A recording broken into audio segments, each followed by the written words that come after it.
I was compelled to shell out $100,000 for an extravagant, fairytale-like wedding insisted upon by the groom's parents. I don't believe it's just.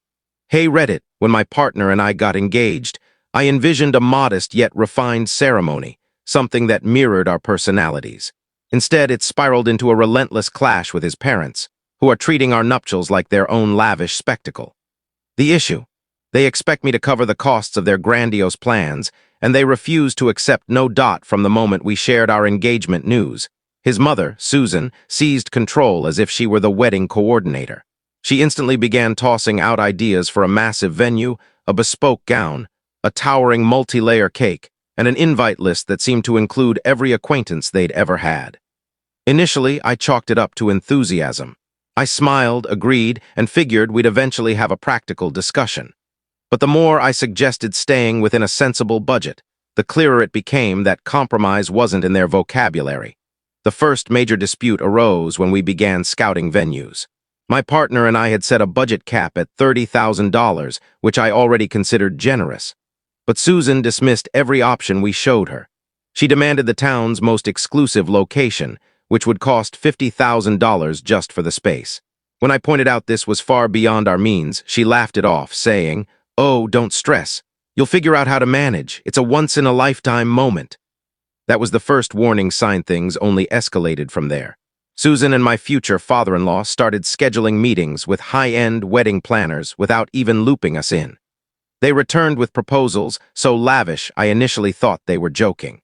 A $20,000 budget for flowers, a custom-designed dress priced at $15,000, a fireworks show during the reception.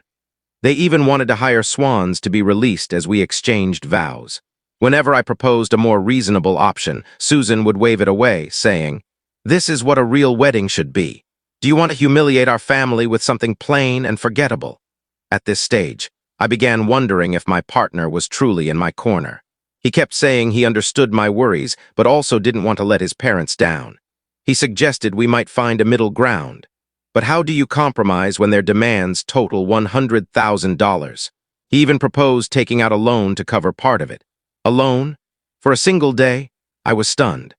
I sat down with Susan and my future father-in-law and explained as courteously as I could that I wasn't okay with spending that kind of money and that a wedding should reflect the couple, not just be a show for guests.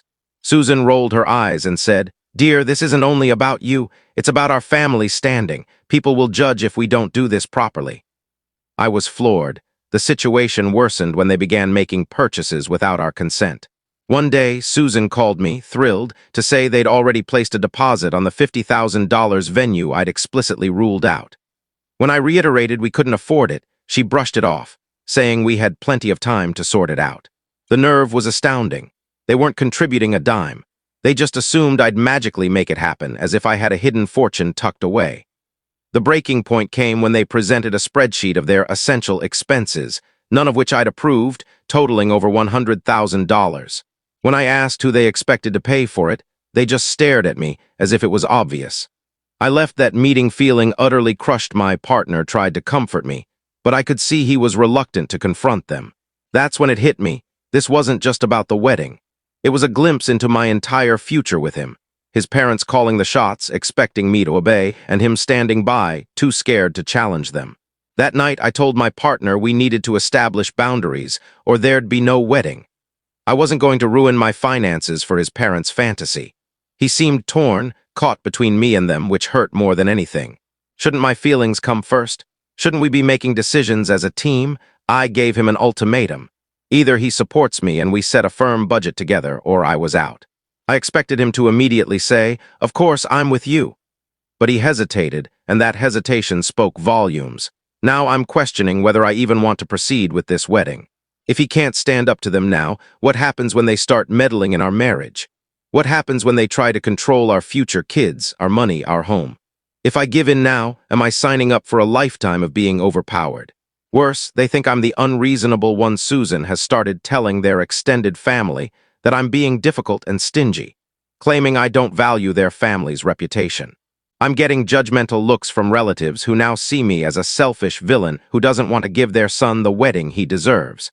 I feel like I'm teetering on the edge of a precipice, unsure of what to do. Do I keep fighting this fight, hoping my partner finally finds his backbone? Or do I walk away before I'm trapped in a marriage where I'm always expected to yield? Because right now, this wedding feels like more than just one day. It's a preview of what my life might become, and I'm not sure I like the view. I spent the next few days in a haze, replaying everything endlessly in my mind. I kept hoping my partner would see reason, that he'd recognize how unfair this all was, but instead, he avoided the topic entirely. Whenever I tried to raise it, he'd say things like, "Let's not argue about this," or "We'll work it out," as if a solution would magically appear. But I'd already offered a solution: set a reasonable budget, stand up to his parents, and prioritize us. Yet he remained stuck in this strange limbo, unwilling to upset them even at the expense of our future. Meanwhile, Susan doubled down. She sent me emails with links to opulent dresses, seating arrangements for their guest list, and reminders about payments I'd never agreed to. At one point, she even suggested I ask my parents for financial help, citing tradition for the bride's family to chip in. The gall made my blood boil. My parents aren't wealthy, and even if they were, I'd never ask them to fund a wedding that wasn't even my vision. Then came the guilt trips. My partner said his mother was so stressed and just wanted everything to be perfect. He made it feel like I was the issue for not going along with it. That's when I realized he wasn't on my side, and he never would be. No matter how outrageous his parents' demands were, no matter how unfairly they treated me, he'd always defend them. I had to face the truth. This wasn't just a wedding problem, it was a marriage problem. If I married him, I wasn't just marrying him, I was marrying his overbearing, entitled family. And the worst part, he wasn't just allowing it. He was enabling it, so I made the toughest choice of my life.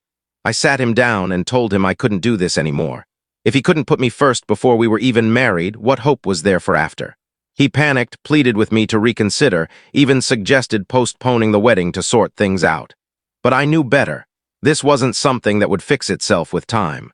He'd shown me where his loyalties lay, and I refused to be second to his parents for the rest of my life. When I told his parents, Susan acted shocked, as if she couldn't grasp why I'd walk away. She even tried to frame it as me being too emotional and not valuing family. But I understood perfectly. In their eyes, I'd never come first. So I walked away. No wedding. No $100,000 extravaganza. No marriage to a man who couldn't stand up for me.